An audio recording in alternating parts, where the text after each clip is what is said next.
आपण बाहेर का उभे? राणीसाहेब माफी असावी, परंतु अद्याप दरवाजा उघडला गेला नाही. कारण माहित नाही, परंतु आतमध्ये महाराज उठल्याची चाहूलही मिळत नाही. अतिश्रमाने झोपले तर नाहीत ना? कदाचित तसंही असेल. राणीसाहेब नेहमीप्रमाणे तुपाच्या थाळ्यामध्ये मुखदर्शन घेतलं जातं, पण आज तेही झालं नाही. नेहमीप्रमाणे नाडी परीक्षा करण्यासाठी आम्ही सूर्योदयाला इथं आलो, पण एक घटिका उलटली असेल. आम्ही इथेच आहोत.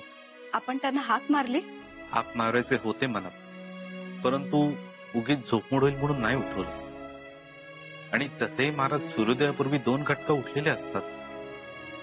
हो ना, आतापर्यंत त्यांनी न्यायरीही केलेली असते.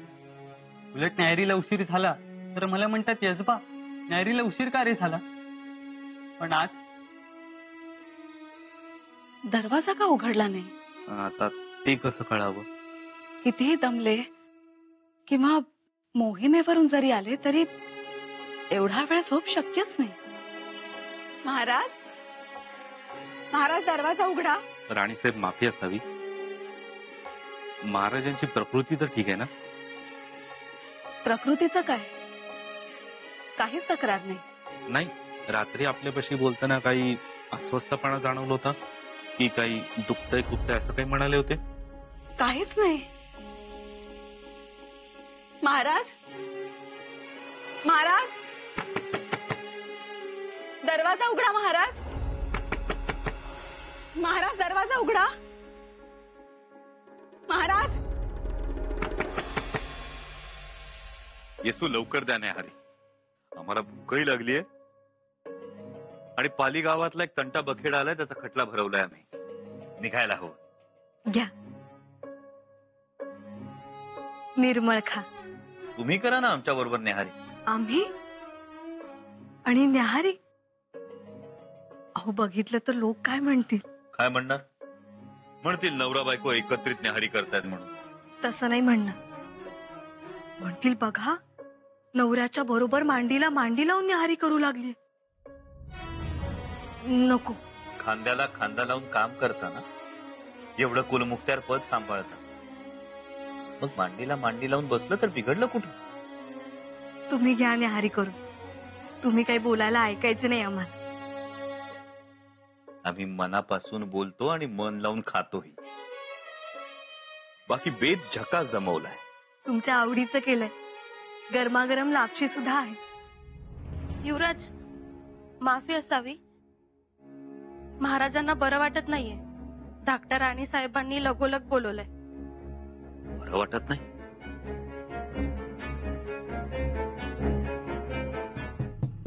अरे दरवाजा बंद करा.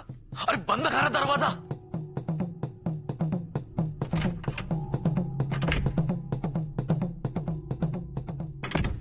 हे बरे केले. हो ना. अहो, महाराज आजारी आहेत ही खबर बाहेर जायला नको. आणि कोणी चौकशी केली तर थांगही लागू नये, नाहीतर आपलीच माणसं पराचा कावळा करतात. हो ना. आणि त्यातून अर्थ काढणारे आपल्या सोयीचा आणि आपल्या मनासारखा अर्थ काढतात. म्हणून मी सावधगिरी ती बाळगणं गरजेचं आहे. पंत, घराच्या पायथ्याला एक इंग्रज वकील आलाय. कुतुबशहाचा देखील वकील आलाय. येऊ दे, थांबू दे त्यांना खालीच. आज गडावर येऊ नका असं सांगा. आमचं पत्र घेऊन गेलात तरी चालेल. जी. आणि हो, आज गडावरून कोणालाही खाली सोडू नका आणि आत प्रवेशही देऊ नका. जी. आपल्या माणसांना खबरदारीचे उपाय सांगा. या तुम्ही. काल रात्री 5-6 गावातून रयत येऊन थांबली. थांबू दे. अजून 2 दिवस थांबली तरी काहीही हरकत नाही. आधी महाराजांना बरं वाटू दे, मग बघू. आणि आपले मोरपंत भेटतील की त्यांना. करतील त्यांचं निराकरण. अहो, कसं आहे, गडकरी म्हणून काही खबरदारी मी स्वतःहून घेणं महत्वाचं असतं. तुम्ही गेला होतात महाराजांच्या महालाकडे? हो. गर्दी आहे तिथे. युवराजही आलेले आहेत. हो. अहो, मग काळजीच नाही. आबासाहेब, काय होतंय तुम्हाला? आबासाहेब सांगा ना, काय होतंय? काही नाही, थोडासा थकवा आलाय बा. आणि आता जरी काही झालं तरी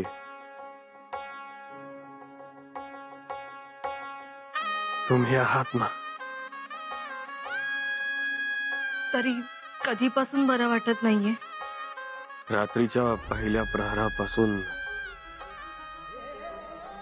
आबासाहेब मग आम्हाला सांगावा का धाडला नाही? शंभूराजे, तुम्हीही दमून येता म्हणून नाही बोलावं. शंभूराजे, किती प्रश्न विचाराल. हो ना,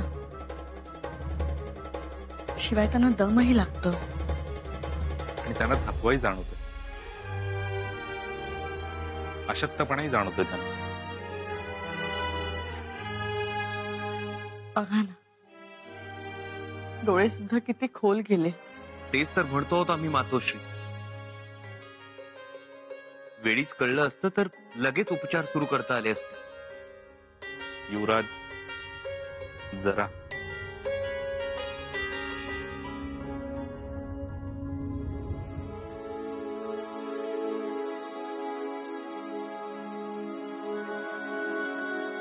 युवराज, बरोबर आहे तुमचं, पण अशा वेळी सांगायला पाहिजे तातडीने. आता नाही ना काही चिंता करण्यासारखं कारण. चिंतेची बाब नाही, पण सक्तीने आराम करायला हवा. चाल ढकल चालणार नाही. तरी बरे झाले, औषधाच्या पहिल्या मात्रेत त्यांच्या तब्येतीला आराम मिळाला. आई जगदंबेची कृपा. ही कृपा अबाधित ठेवायची असेल तर हवा पालट करावा लागेल, भरपूर विश्रांती घ्यावी लागेल. इथली हवा काही वाईट आहे का? इथे राहिले तर आमच्या नजरेसमोर राहतील. इथल्या हवेत अति गारवा आहे. शिवाय इथे गडावरील कामात सतत व्यस्त राहतील, म्हणून सगळ्यांपासून दूर एक हप्ताभर राहतील तर त्यांच्या मनावर कोणताही तणाव येणार नाही. म्हणजे सक्तीनं विश्रांती घ्यायला सांगायचं महाराजांना? अरे देवा, शंभूराजे,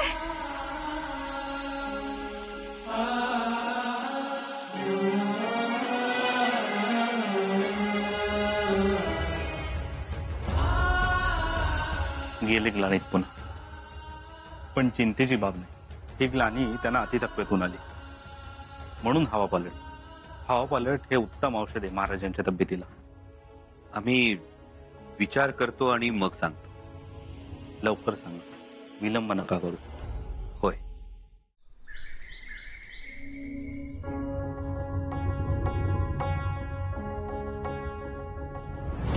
हा कागद बघा.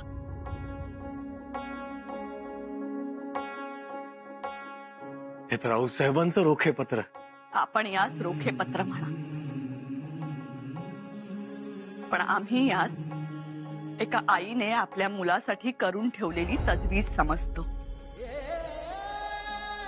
आणि या तजवीजीमुळे स्वराज्य संकटातून वाचलं होतं. तुम्हाला म्हणायचं काय आहे सोयराराणी साहेब? एक आई म्हणून हा प्रश्न विचारायचा आहे आम्हाला. महाराज, आमच्या मुलाचं काय? खामोश!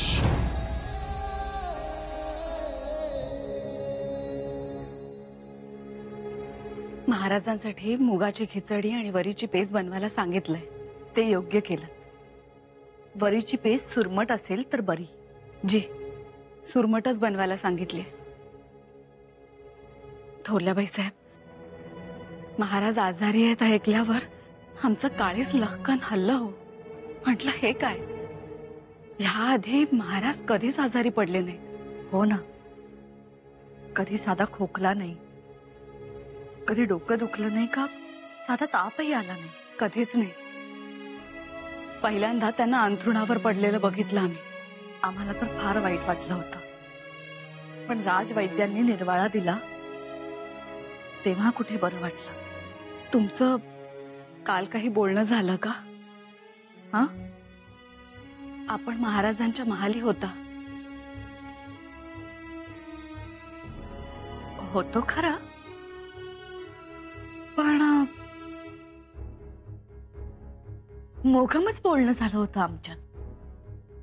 बरं वाटत नाहीये, थकवा जाणवतोय असं काही म्हणाले. नाहीतर उलट काल त्यांची प्रकृती छान होती. आम्ही इकडच्या तिकडच्या गप्पाही मारल्या. पण मग असं काय झालं अचानक त्यांची तब्येत बिघडायला?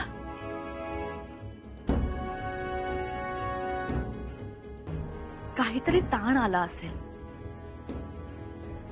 आणि तसंही महाराज आपल्याला काही सांगतात का? त्यांचं तेच निस्तरतात. परंतु ताण येण्याजोगं असं घडलंय काय? गागा भट्ट आले, केवढं कौतुक झालं. आणि शिवाय महाराज पुढच्या मोहिमेसाठी तयार होते, त्याचीही खुशी. राणीसाहेब,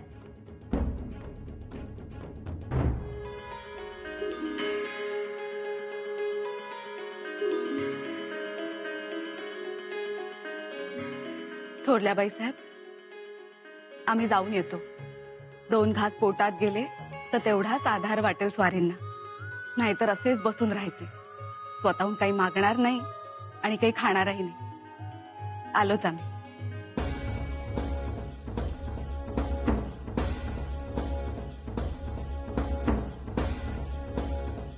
का तुम्ही येताय?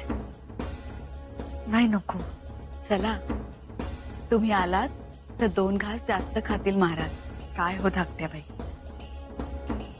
आम्ही आलोही असतो, परंतु आमचं डोकं फार ठणकतंय. मग आराम करा.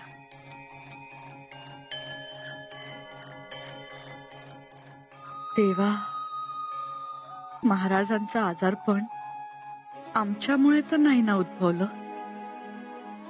काल आम्ही जे काही महाराजांना बोललो त्यांनी मनाला भलतच लावून घेतलेलं दिसतंय. आमचं चुकलं तर नाही ना? पण आम्ही काय चुकीचं बोललो तर बरोबरच. आणि जरी बोललो तरी त्यात सत्यताच होती. परंतु महाराजांनी लगेच दुखणं काढलं. त्यांना सहन झालं नाही. परंतु आमचंही आईचं मन, ते तरी कुठवर गप्प बसणार.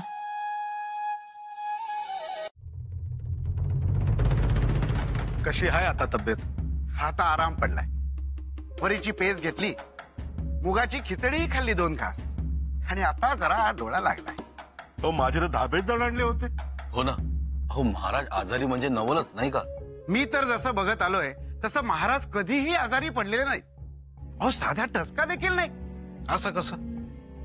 महाराज आजारी पडले नाही तोय? कधी पडले महाराज आजारी? पाहिजे तर औरंगजेबाला जाऊन विचारा. महाराज किती भयंकर आजारी पडले होते ते.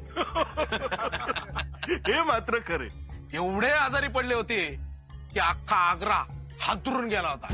हो का नाही? इकडं महाराज बरं झालं आणि तिकडं औरंगजेब आजारीच पडला म्हणजे पाडला. आणि सगळ्यात जास्त दिवस आजारी पडलेला माणूस अशी नोंद आहे बादशाही दप्तरात. महाराज आपण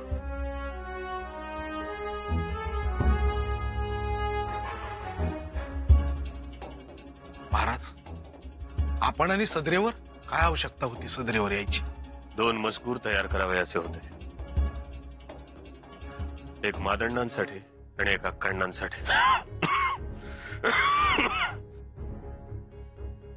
कुतुबशाहीचे प्रधान आहेत दोघं. त्यासाठी सदरेवर यायची गरज नव्हती. चिटणीसांना बोलावलं असतं. नाहीतरी मी म्हणतो 2 दिवस उशीर झाला असता तर काय पिकडलं असतं. महाराज, तेवढीच विश्रांती तरी मिळाली असती. विश्रांती? या 3 अक्षरांची आणि आमची भेट अजून तरी झालेली नाही. ती तुम्हाला घाबरत असेल. आम्हाला घाबरत असेल का? म्हणत असेल जवळ जावं, पण तुमच्या हातातली वाघनखं दिसत असतील. लागली पोटाला म्हणजे? तेही खरंच आहे. विश्रांती म्हणजे एक अफजल खानच आहे जणू. तो अफजल खान विचार आमच्यावर चालून आला होता आणि विश्रांतीचा हा अफजल खान आपल्या सगळ्यांवरच चालून येतो. आता आपण सगळ्यांनीच या विश्रांतीला वाघनखं लावायला हवीत. राहुजी? जी महाराज. गडाचे दरवाजे बंद काय आहेत? महाराज, दरवाजा मुद्दामच बंद केलाय. अप्पा बाहेर जातात ना म्हणून. त्या तर अशानं तशा कशाही जातीलच बाहेर. अफवाच त्या. त्यांना कोण रोखू शकलंय? हो, पण त्यामुळे रयतेत चुळबुळ होते. सोकावलेलं खबरगीर मिळेल ती माहिती घोड्यावर लादून निघून जाते. ते तर होणारच. गडाचे दरवाजे उघडा. आणखीन एक गोष्ट लक्षात ठेवा, यापुढे कारण कोणतंही असलं तरी गडाचे दरवाजे आपल्या रयतेसाठी कधीही बंद करायचे नाही. आपली रयत खूप लांबून येते आपल्याला भेटायला, ती माघारी जाता कामा नये. जी महाराज, परंतु परंतु महाराज, आपणास हवा पालटाचा सल्ला देण्यात आलाय, खरंय का? कुठे ठरलाय बेत? आमच्या मनात पुरंदर आहे. पुरंदर पेक्षा आमच्या कारेला चला की मग. कारी नको आणि पुरंदर नको महाराज, पुणे बरं आहे. आपण फक्त सांगा, लगेच लाल महाल तयार करायला सांगतो. महाराज, एक विनंती होती.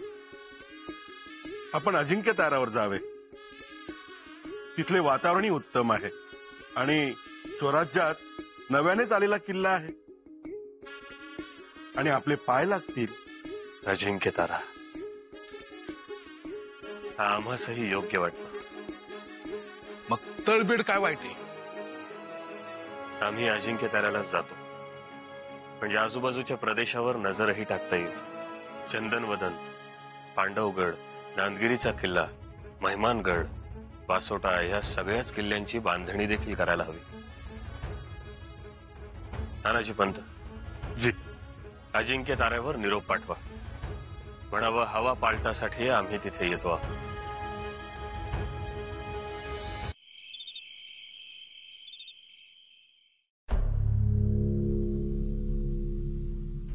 लगेच सदरेवर जाण्याची गरज होती का? अशक्तपणा आहे आपल्याला, याचं भान ठेवावं की नाही? आबासाहेब असंच करतात. सगळीकडे लक्ष देतील पण स्वतःकडे लक्ष देणार नाही. थोडी ताकद आली, उठले. असं वाटलं तुम्ही होतात त्यांच्या महाली. आम्ही होतो युवराज महाली. राजवैद्यांनी दिलेल्या उंबराच्या मुळांचं पाणी अर्धा प्याला पाजलंही त्यांना. मग त्यांचा डोळा लागला हे बघून आम्ही मातोश्रींच्या महाली एक मात्रा घ्यायला गेलो.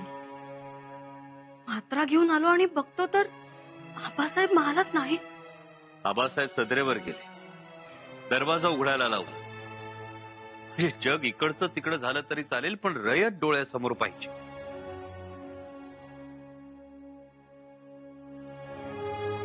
अजिंक्य तारा निश्चित केलाय ना?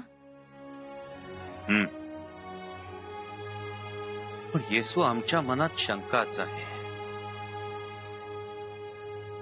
कसली शंका? अजिंक्य ताऱ्यावर महत्वाची मसलत होणार. स्वराज्याच्या राजकारणाची अत्यंत महत्वाची दिशा तिथे ठरणार आणि त्याची खडान खडा माहिती अनाजी पंतांपर्यंत पोहोचणार. कारण अजिंक्य तारा अनाजी पंतांनी स्वराज्यात आणलाय, त्यावर अजून फेर नेमणुका झालेल्या नाही. तिथे अजूनही अनाजी पंतांच्या खास मर्जीतलीच माणसं आहेत. परंतु युवराज, अनाजी पंतांना माहिती मिळाली तर त्यात वाईट काय आहे? नाही येसू, आमचा अनाजी पंतांविषयी आक्षेप नाही, मुळीच नाही. आमचा आक्षेप आहे तो ही माहिती पोचवण्यामागच्या उद्देशाविषयी. महाराजांकडून मिळालेली माहिती अनाजी पंतांची शाबासकी मिळावी म्हणून त्यांच्या मर्जीतली माणसं त्यांच्यापर्यंत पोहोचवणार असतील तर नक्कीच त्या माहितीला पंख फुटलेले असणार. त्या माहितीला वेगवेगळे पैलू पाडले गेले असणार. ही गोष्ट स्वराज्य कारभारातील तकलीफ वाढवणार. मग यावर उपाय? यावर उपाय एकच. आम्ही आबासाहेबांची सावली बनून राहणार. का कोणास ठाऊक, पण राहून राहून वाटतंय की आबासाहेबांना एकटं सोडू नये.